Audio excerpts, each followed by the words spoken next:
Number 20, Firefly. Garfield Linz wasn't born a monster, he burned into one. First seen in Detective Comics number 184, Linz began as a failed special effects wizard whose Hollywood dreams went up in smoke. Desperation lit the fuse, obsession kept the fire roaring. When started as clever light show illusions, soon escalated into industrial-grade infernos. Trading stage sparks for scorched earth terror, Linz fashioned himself into Firefly, a jetpack-fueled firestarter clad in flame-proof armor, wielding flamethrowers, thermite bombs, and enough accelerant to incinerate half of Gotham. Over time, his villainy shifted from theatrical to pathological. He doesn't just burn buildings, he burns memories, torching orphanages, zoos, and childhood landmarks like he's purging his own trauma through fire. And yet, Firefly isn't just a lunatic with a Zippo. His tech is cinema-grade precision. Number 19, Calendar Man. Julian Gregory Day isn't just a holiday-obsessed weirdo in a novelty suit. He's time incarnate with a body count. First dismissed as a laughable gimmick in Detective Comics number 259, Calendar Man evolved into one of Gotham's most methodical and chilling criminals. His signature? Crimes timed to the hour, day, or solstice, executed with such meticulous precision that even Batman sometimes runs late. Originally staging thefts on Thanksgiving or Arbor Day with matching costumes, Day's obsession eventually spiraled into pathology. The calendar isn't just a theme, it's a religion. And he's the high priest of punctual death. Thanks to a rebirth-era twist, Day now literally dies and resurrects with each season. Young and ruthless in spring, decayed and desperate by winter. Like a homicidal Groundhog Day, but with higher stakes and more explosive confetti. He's crafted ultrasonic traps that rupture organs, scheduled crimes to eclipse police responses, and once predicted Bane's carnage in Arkham to the minute. If you think he's just a quirky dates, remember, this is a man who weaponized Thursday. Julian Day doesn't just kill you, he puts it in his planner first, and he never misses an appointment. Number 18, the Ventriloquist. Arnold Wesker isn't your average Gotham criminal, he's the guy you'd least expect, until his dummy starts talking. Debuting in Detective Comics number 583, this meek, stammering man harbors a second, far more volatile persona. Scarface, the snub-nosed, Tommy gun-toting gangster puppet with a Napoleonic complex and a taste for blood. And when Scarface talks, Arnold listens. Born from trauma and repression, Wesker's dissociative identity disorder manifests in a perfect storm of vulnerability and violence. Scarface isn't just a puppet, he's the brains, the muscle, and the boss. Wesker's hands may hold the strings, but the puppet pulls them. Together, they've orchestrated drug rings, assassinations, and full-on gang wars, all from behind the velvet curtain of their front business, the Ventriloquist Club. Batman's gone toe-to-toe with a lot of freaks, but Scarface? He doesn't blink, he just shoots. And when the Black Lantern Corps briefly resurrected Wesker, the weaponized Scarface into a ghostly death squad, multiplying his nightmare factor tenfold. Even death couldn't shut him up. Wesker is tragic, Scarface is terrifying. Together, they're the most dangerous dummy act in Gotham history. Number 17, Victor Zsasz. Victor Zsasz isn't a villain with a grand plan. He's the sharp end of existential dread. First appearing in Batman Shadow of the Bat number 1, Zsasz was once a wealthy day trader until a random mugging shattered his illusion of meaning. Now, he believes he's liberating people from life's suffering with a blade. Every time he kills, he carves a tally mark into his skin. He's running out of space.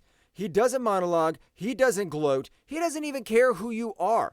Whether you're a socialite or a street sweeper, if he finds you, it's already too late. Zsasz has no alter ego or performative flair. He's pure, unfiltered human horror. He slips into bedrooms, schools, alleys, or crowded streets like a shadow with a vendetta against life itself. Though not superhuman, his speed, pain tolerance, and knife skills let him hold his own against Batman briefly.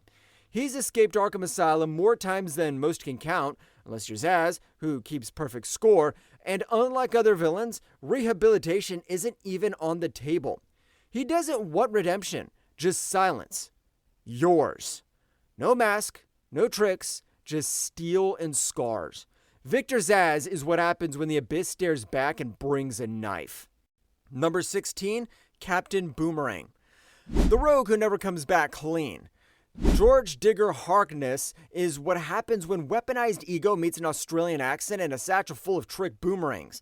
Debuting in The Flash 117, Digger's life has been one long swerving arc, usually towards the nearest vault, then away from accountability.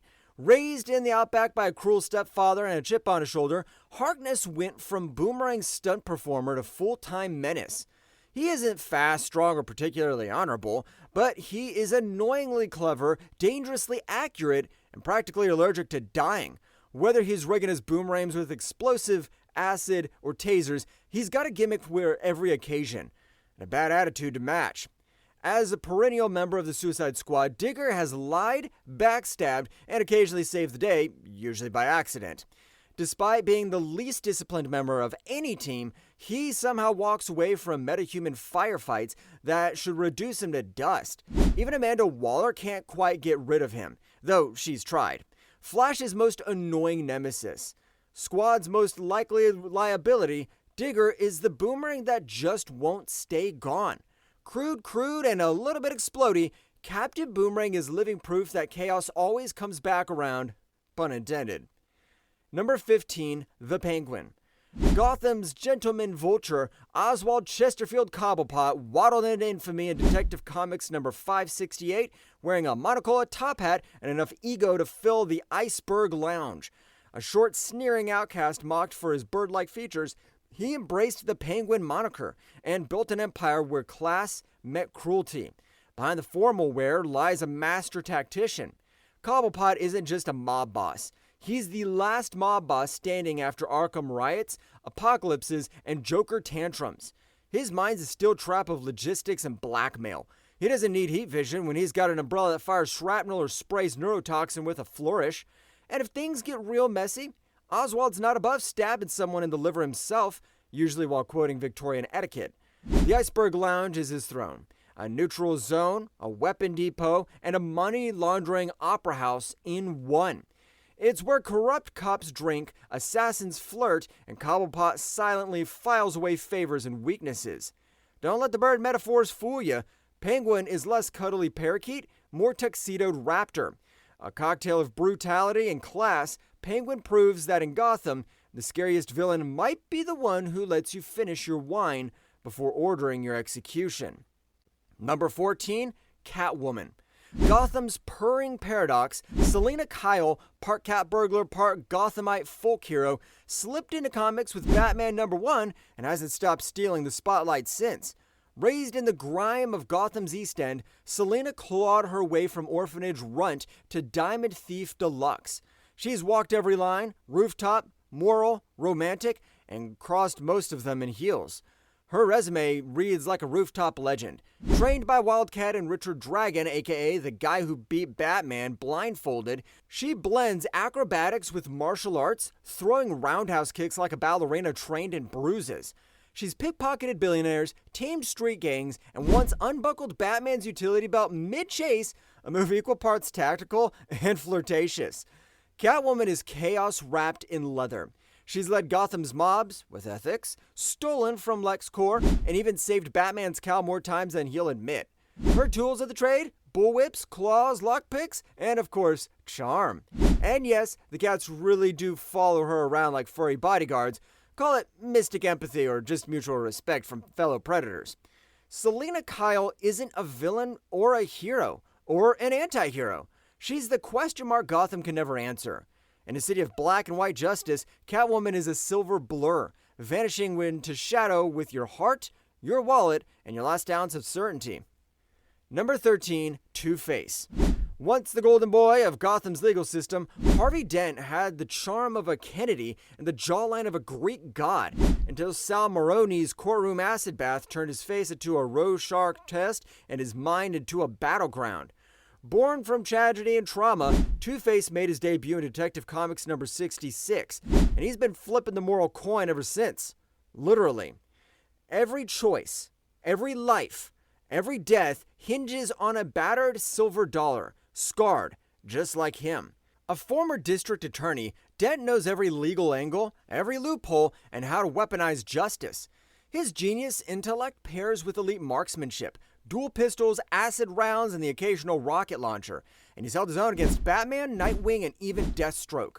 Whether he's blackmailing the Pentagon for $22 million in nukes or leading Arkham's worst in a bloody penthouse raid, Dent's meticulous planning and an unpredictable moral roulette make him more than just a madman.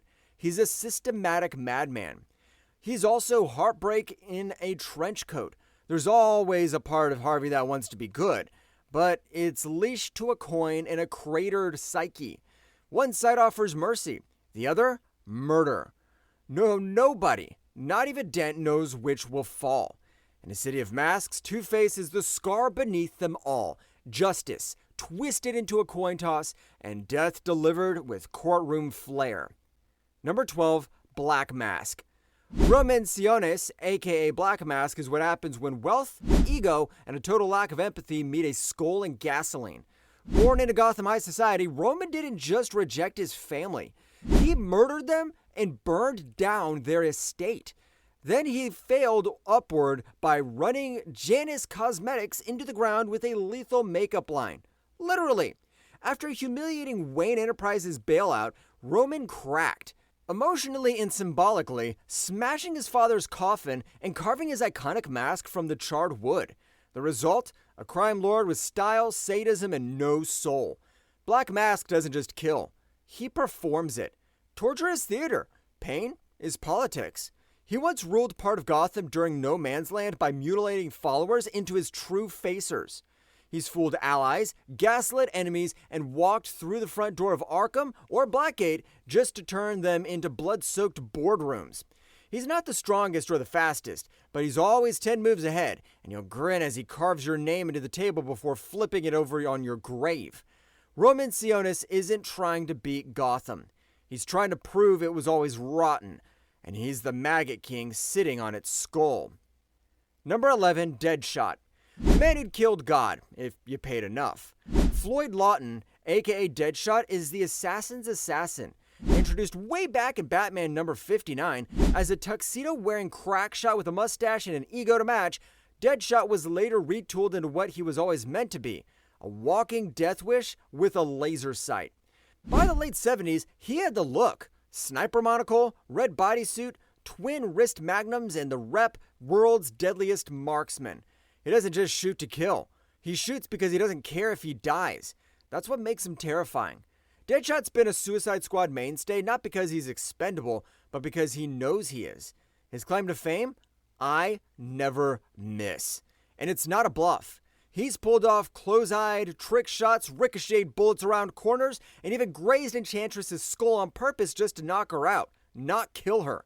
He's fought Batman to a draw and gone blow for blow with Deathstroke.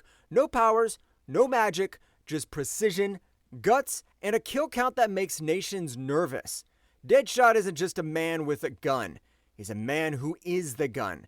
And when that gun points at you, there's no pause, no warning, just impact. Number 10, Copperhead. The killer you'll never see slither in. A name, a hiss, a corpse. The original Copperhead, real name, literally unknown, debuted in The Brave and the Bold number 78 as one of Gotham's most grotesque professional killers. A contortionist in a frictionless serpent suit, this John Doe could ooze through keyholes, snap spines with his tail, or paralyze you mid-sentence with venom-tipped fangs. Think Underworld Unleashed darker. Selling his soul to the demon Neuron turned Copperhead from man in a costume into a cold-blooded nightmare. Reptilian physiology, claws, super speed, and healing factor included. The only thing missing? A conscience. He's tangled with Batman, Superboy, Etrigan the Demon, and even got conscripted by Amanda Waller for the Suicide Squad. Because who better to send into an event full of armored guards than a murder serpent with no fear of death? Later, as a Black Lantern, he literally came back from the grave and kept on killing. Copperhead doesn't monologue.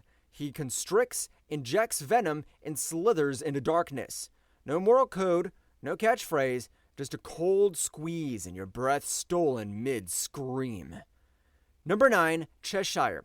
Lethal grace in a perfume of poison, Jade and Gwyn is what happens when tragedy, trauma, and tactical genius are distilled into a single poison dagger.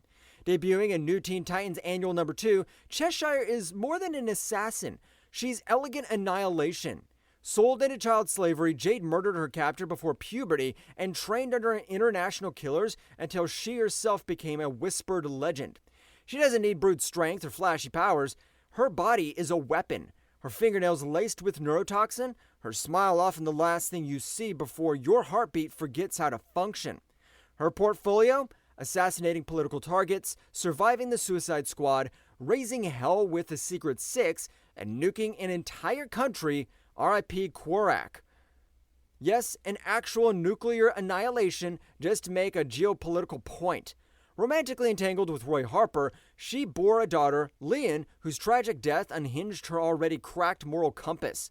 Some moments show flickers of guilt or maternal instinct, but mostly she leans into the venom. Black Canary once called her the second deadliest woman alive. It's not an insult. That's ranking next to Lady Shiva. Jade doesn't fight for justice. She fights for herself. And if you're between her and a goal, your death is just foreplay. Number 8, David Kane. David Kane isn't just a killer. He's a whisper in the dark that leaves no echo. Debuting in Batman, number 587, she's the prototype of the perfect assassin. A ghost, forged in blood, shadows, and silence. Kane was Ra's al Ghul's prized operative, until a flicker of mercy got him excommunicated. Mercy, of course, being the one thing he failed to pass on to his daughter, Cassandra Kane, whom he raised like a blade to be wielded. While others rely on gadgets or brute force, Kane's weaponry is an inevitability. He studies victims like a composer, writing their final symphony, timing, emotion, the precise moment their guard drops. Need someone to remove without a sound or a soul left behind?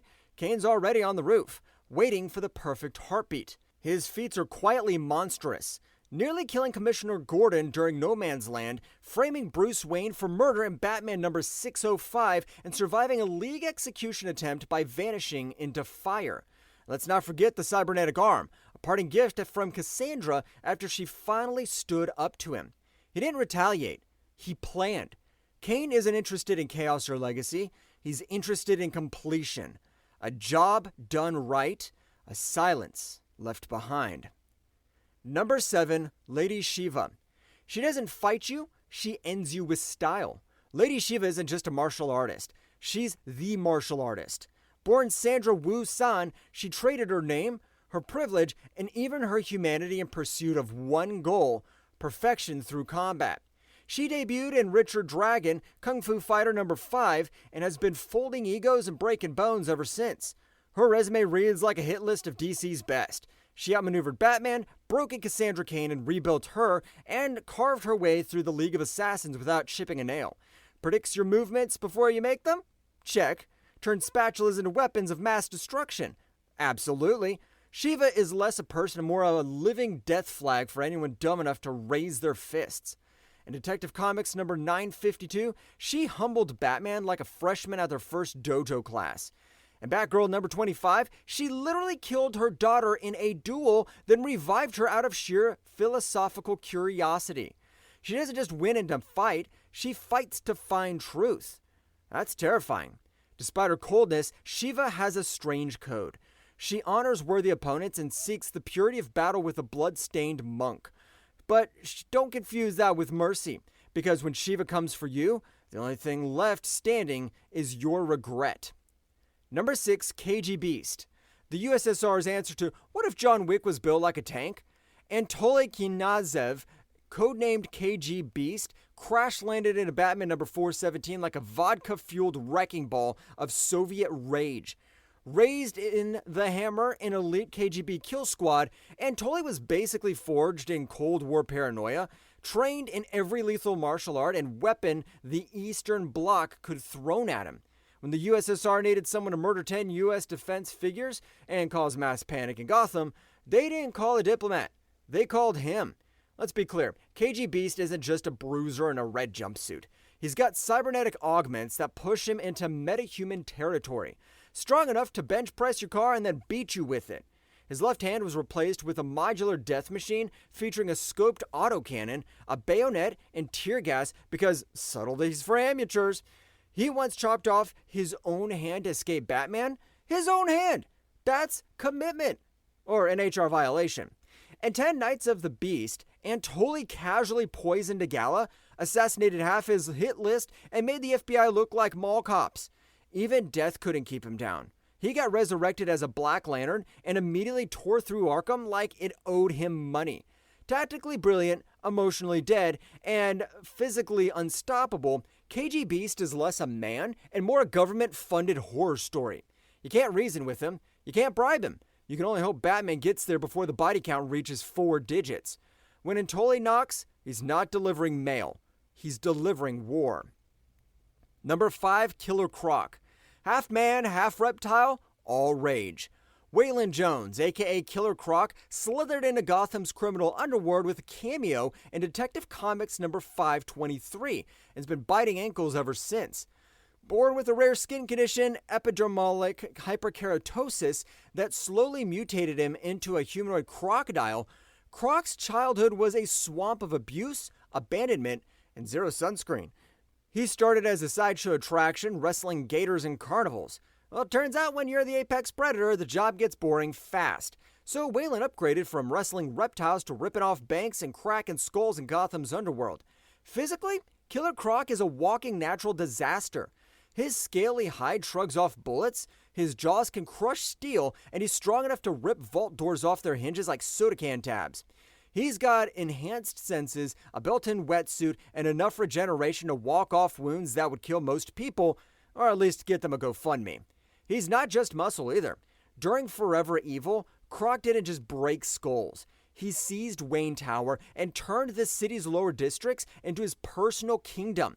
That's right, Croc ruled Gotham, briefly, until Batman shut it down, as he does. And while he's been a Suicide Squad bruiser, sewer king, and occasional cannibal, yikes, there's a tragic layer beneath the scales. Waylon isn't evil for evil's sake. He's a product of cruelty, cast aside and mutated by a world that never saw the man beneath the monster. Killer Croc doesn't need gadgets or speeches, just claws, teeth, and a little bit of bad attitude. Number 4, Bronze Tiger. The only man who can punch and respect into Batman. Benjamin Ben Turner made his first impact in Richard Dragon Kung Fu Fighter number 1. Because when your fists are that dangerous, you don't need superpowers, just a cool codename and a mean left hook. Born into wealth in Central City, Ben's life spiraled after he killed a home invader as a child. Racked with guilt, rage, and he took the classic I need inner peace route and flew east for soul searching, and ended up becoming one of the deadliest martial artists on Earth. Classic DC origin.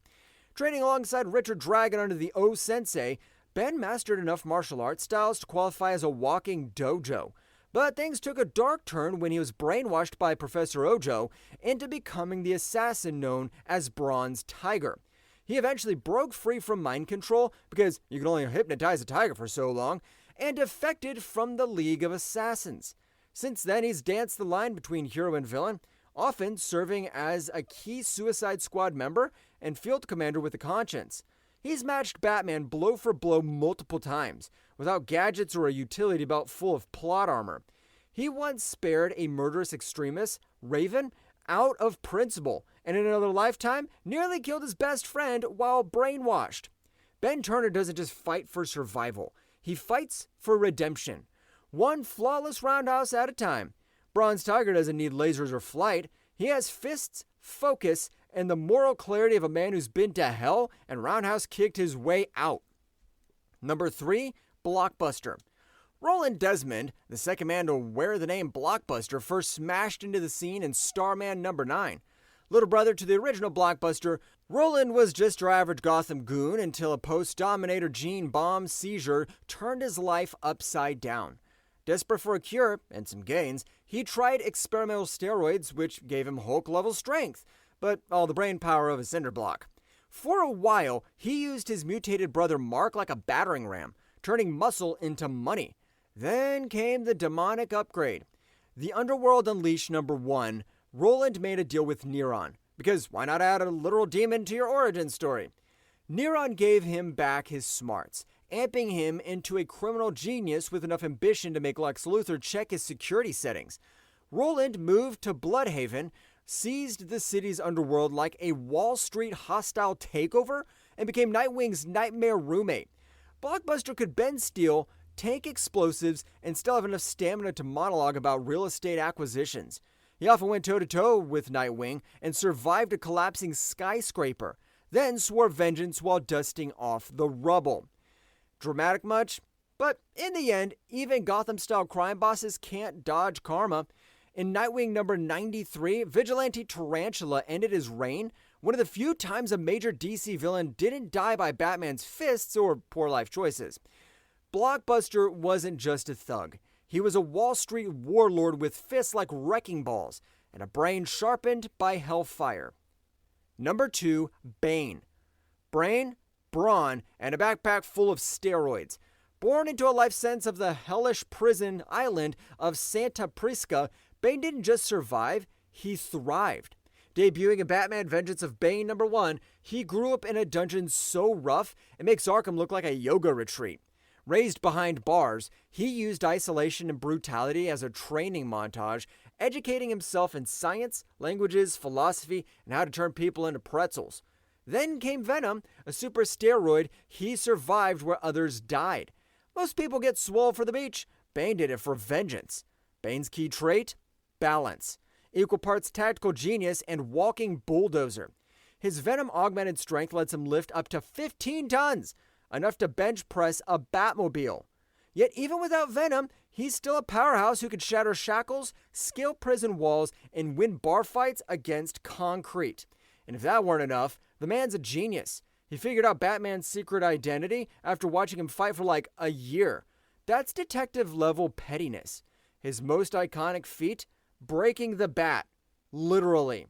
In Batman number 497, Bane snaps Batman's spine like a breadstick, launching the Nightfall saga and proving he's not just brawn, he's the brain behind the pain. Venom makes him stronger. Rage makes him faster. But it's his ruthless strategy and surgical precision that make him terrifying. If Batman is a shadow in the night, Bane is the storm that crushes it, one vertebrae at a time. Number 1, Deathstroke. The one-man apocalypse with a sword collection. Slade Joseph Wilson, aka Deathstroke, made his debut in the new Teen Titans number 2 back in 1980. Once a decorated U.S. Army major, Slade volunteered for a shady super soldier experiment because apparently sleep and emotional stability were overrated. The result? He got juiced up with peak human abilities, a healing factor, and a one-way ticket to being disavowed by Uncle Sam. Naturally, he became the world's most feared mercenary, equal parts deadly, brooding, and weirdly fashionable for a guy who shops in the tactical murder aisle. His powers? Just minor things like superhuman strength, agility, reflexes, and senses. His brain works 9 times faster than yours, meaning he could probably beat you in chess while sword-fighting Batman. He doesn't age normally. He could survive bullets to the brain, and once used his promethium-lined icon suit to briefly outrun the Flash. Yes, the actual Flash. It's like if Captain America had a really bad attitude, better swords, and no moral compass. Need feats? He's taken out entire squads of metahumans solo, captured Flash and Kid Flash without setting off a single alarm, and tanked hits that would reduce lesser beings to paste. He's the guy you don't want showing up in your rearview mirror. Deathstroke isn't just a villain. He's a walking kill streak bonus with a tragic backstory. If you hear a katana unsheathing in the dark, it's probably already too late. That's it for this one. If you liked the video, hit that like button, subscribe for more, and ring the bell so you never miss a drop. Want more comic breakdowns? Check out this video right here. Cheers, and see you in the next one.